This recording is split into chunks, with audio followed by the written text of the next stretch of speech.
শেখা, কোরআন তেলাওয়াত করার প্রতি আমরা আগ্রহী হই, যত্নবান হই। আল্লাহ সকলকে তৌফিক দান করেন।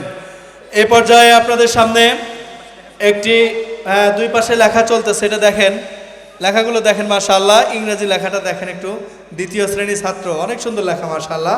এ পর্যায়ে আপনাদের সামনে একটি ইসলামী সঙ্গীত শোনাবেন ছাত্র মোহাম্মদ নূর মোহাম্মদ ইব্রাহিম। ছাত্র মোহাম্মদ নূর মোহাম্মদ ইব্রাহিম।